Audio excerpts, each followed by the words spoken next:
Luego de 175 días de confinamiento en su máximo nivel de exigencia, Inglaterra en Reino Unido empieza a relajar las restricciones impuestas para contener la pandemia. Peluquerías, negocios no esenciales y el sector gastronómico al aire libre reciben a sus primeros clientes. Otras actividades en interiores como casinos, discotecas o teatros deberán esperar todavía. Reino Unido, que ha liderado una de las campañas de vacunación más rápida del mundo, donde la mitad de su población ya ha recibido por lo menos la primera dosis, espera que la normalidad regrese plenamente el 21 de junio. Hola, soy Juliana González y los saludo desde nuestros estudios de DV en Berlín. El solsticio de verano en el hemisferio norte es la fecha que espera Reino Unido marque el fin de la pandemia. De acuerdo con el primer ministro Boris Johnson, más que la campaña de vacunación en sí, ha sido el duro confinamiento el factor de éxito para contener la expansión de la mutación británica de mayor transmisibilidad y pide ahora precaución a la hora de gozar de estas nuevas libertades. 4, 3, 2, 1. Señoras y señores, por favor, tomen asiento y disfruten de sus primeras bebidas. La espera ha sido larga para este pub de Londres y por eso todo estaba más que listo y preparado para abrir sus puertas en el momento en que acabaron las restricciones el 12 de abril. Estos clientes lo celebran. Ha sido mucho tiempo. Hace mucho que no estaba en una situación social como esta. Es lindo salir de casa.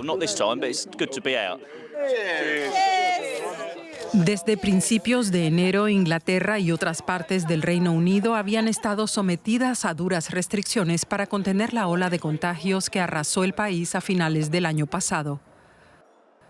Además de servicios en exteriores para bares y restaurantes, el lunes también pudieron reabrir gimnasios, peluquerías y tiendas de productos no esenciales. Una buena noticia para muchos negocios que luchaban por sobrevivir tras varias extensiones de las restricciones. Ha sido muy preocupante. Esta es mi única fuente de ingresos.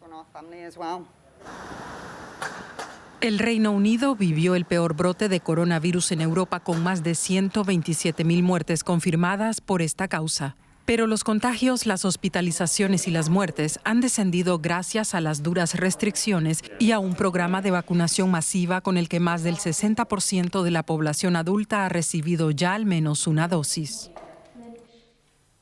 Pero lo que en Inglaterra es una novedad, en Madrid es una realidad desde hace meses. Con su política de bares, teatros y restaurantes, atrae a turistas del resto de Europa, especialmente a los más jóvenes que llegan hasta la capital española buscando el ocio que está limitado en otros países para contener la tercera ola de coronavirus.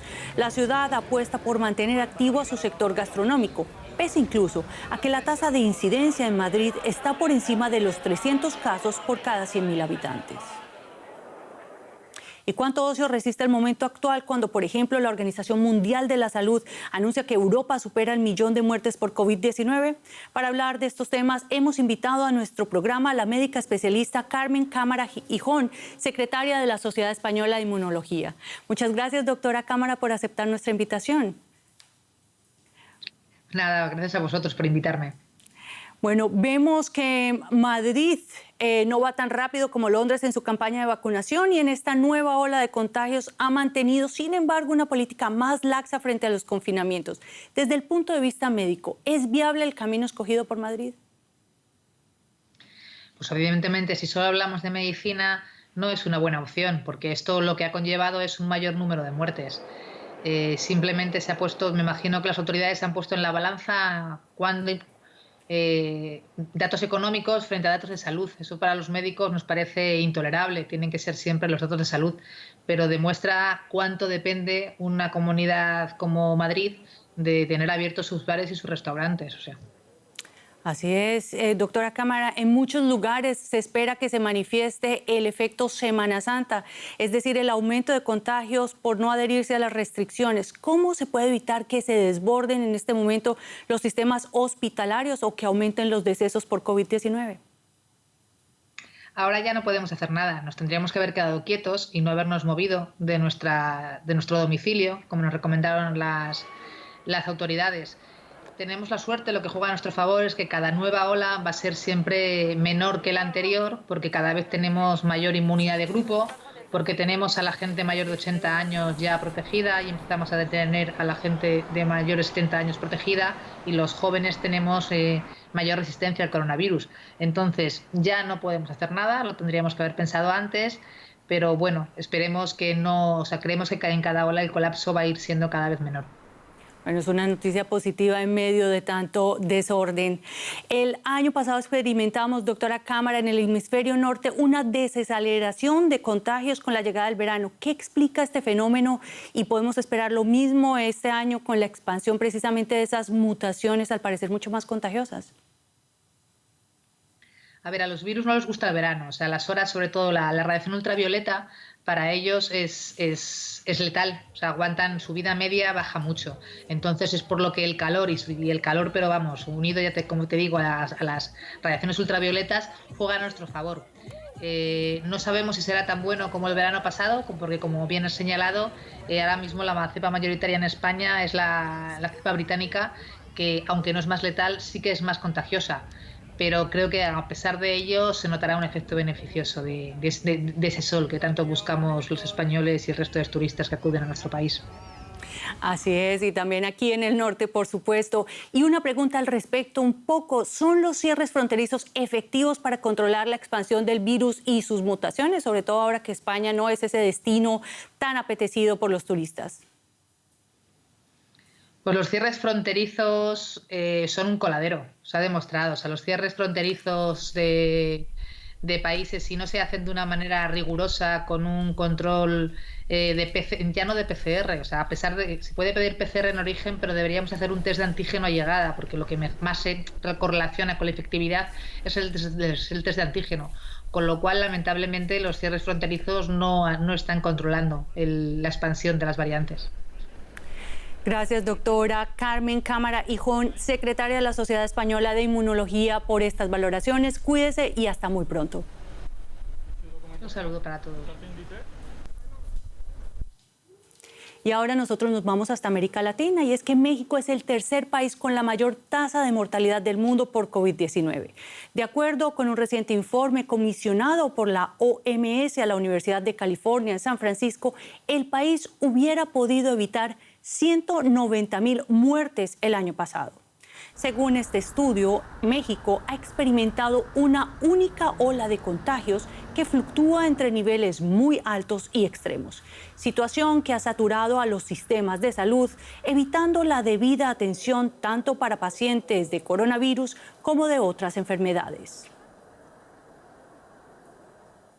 Y para hablar sobre la gestión de la pandemia en México, precisamente hemos invitado al investigador y decano mexicano Malaquías López Cervantes, profesor de Salud Pública de la UNAM y miembro de la Comisión para la Respuesta del Coronavirus.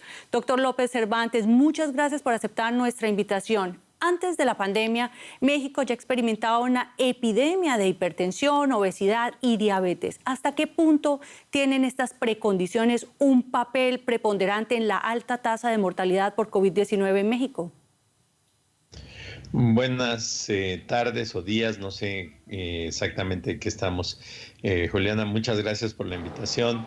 Sí, efectivamente, nuestra región, bueno, al menos nuestro país, ha estado muy afectado por muchos años con respecto a la presencia de diabetes y de hipertensión y de obesidad. Pero creo que lo que se ha hecho desde el principio de la pandemia es utilizar como pretexto estas condiciones para justificar lo que ha estado sucediendo, particularmente en términos de mortalidad. Yo me atrevo a decir que no se ha entendido casi nada de lo que implica tener una enfermedad epidémica como la COVID-19 y lo que permiten o no hacer las medidas de prevención, incluida la vacunación. Realmente México es un ejemplo, un mal ejemplo para el mundo, cómo manejar una pandemia de esta naturaleza, y el impacto pues ha sido muy grande.